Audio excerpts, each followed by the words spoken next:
सभी को मेरा नमस्कार, जोहार। आप सभी सीनियरों की बातें सुन रहा था और जो आज की मीटिंग की जो मुझे कुछ बिंदु उपलब्ध कराए गए हैं, ये बिंदु तो सही हैं, अच्छे हैं, काफ़ी सारे इसमें चीज़ें टेकअप की गई हैं। लेकिन चूँकि ये बहुत बड़े अंतराल के बाद हम लोग पूरे विपक्ष के लोग एक साथ ऑनलाइन जुड़े हुए हैं और मैं इसकी वकालत पहले भी करता रहा हूं कि विपक्षों की डिस्कशंस लगातार होते रहनी चाहिए थी। और जबकि आज कोविड थोड़े से शांत है, अभी हम लोग बहुत ज़्यादा अफरा तफरी देश में नहीं है, ऐसे में तो मैं सशरीर हम लोग की मुलाकात होती, चूँकि 20, 25, 30 लोग ही इसमें शामिल हैं अधिक से अधिक, तो और ज़्यादा बेहतर डिस्कशन होता।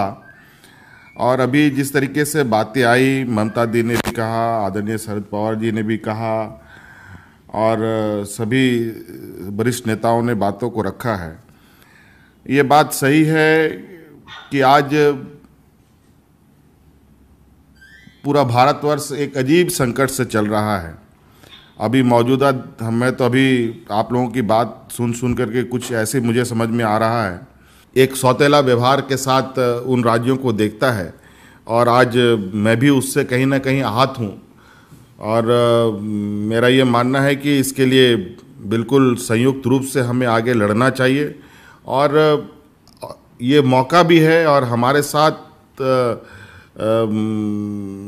लोगों की, जो हम गरीब, मजदूर, किसान, अल्पसंख्यक लोगों के, बड़े जो कमज़ोर वर्ग के लोग हैं, उनकी नज़र विपक्षों पर बहुत आशाभरी निगाहों से ये देख रहे हैं। और इसको अगर हम आज के समय एकत्रित नहीं कर पाए तो थोड़ी सी दिक्कतें ज़रूर होंगी, हमें बहुत और संघर्ष करना पड़ेगा, क्योंकि विपक्ष सिर्फ हल्ला बोल करके अपनी चीज़ों को स्थापित कर रहा है।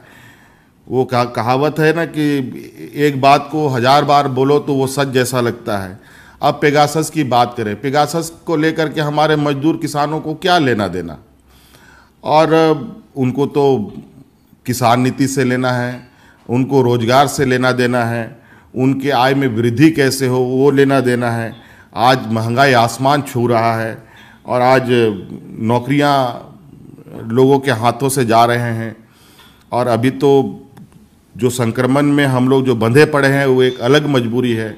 और कभी कभी ऐसा लगता है इस संक्रमण में हम विपक्षी खाली बंधे पड़े हैं और ये भारतीय जनता पार्टी के लोग पूरे खुली छूट के साथ अपने काम में लगे हैं।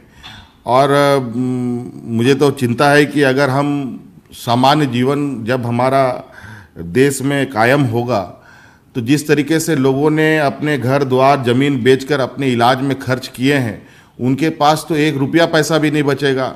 उनका जीवन यापन भविष्य में कैसे होगा, क्या सरकार की सोच होगी। और इस कोविड में तो ये तो पूरा मतलब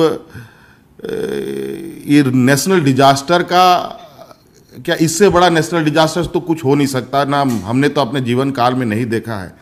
लेकिन भारत सरकार इसको नेशनल डिजास्टर क्यों घोषित नहीं करना चाहती है, ये हमारी समझ से परे है। मुझे लगता है कि हमें ये मांग करना चाहिए इसको राष्ट्रीय आपदा घोषित हो और जितने भी लोग इसमें जिनकी जाने गई हैं उनको मुआवजा दे, उनको राहत दे। ये हमें संयुक्त रूप से मांग करने चाहिए। रोजगार को लेकर के भी जिस तरीके से मनरेगा योजना हमारे यूपीए सरकार के द्वारा प्रारंभ हुआ है, जिसके माध्यम से थोड़ी बहुत तो राहत गरीबों को मिल रही है। और लेकिन ये ग्रामीण क्षेत्रों में है, लेकिन शहरी क्षेत्रों में भारत सरकार के लिए कोई कार्य योजना नहीं है। हमने तो अपने राज्य में शहरी रोजगार योजना भी चला रखी है। मुझे लगता है भारत सरकार को भी ऐसी नीति बनानी चाहिए जो शहरी क्षेत्रों में रोजगार उपलब्ध कराने की दिशा में वो नीति बने। तो ऐसे कई चीज़ें हैं जहां मैं चाहता हूं। और वैक्सीन को लेकर के भी हम लोगों को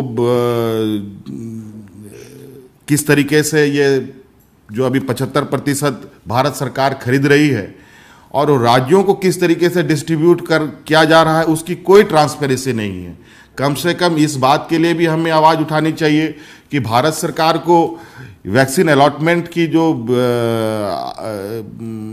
जो सिचुएशन है, उनकी चार्ट्स हैं, वो रेगुलर बेसिस पर देश को बताना चाहिए, लोगों को जानकारी देना चाहिए।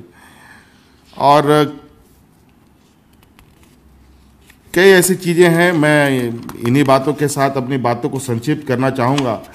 और मैं आदरणीय सोनिया गांधी जी से आग्रह करूँगा कि इस विषय पर लगातार पहल करें। मैं हमेशा, चूँकि हम लोगों का गैप हो जाने की वजह से बहुत सारे कम्युनिकेशन गैप में बहुत सारे लोगों का इंटरफेरेंस होता है, विपक्ष और उसमें कम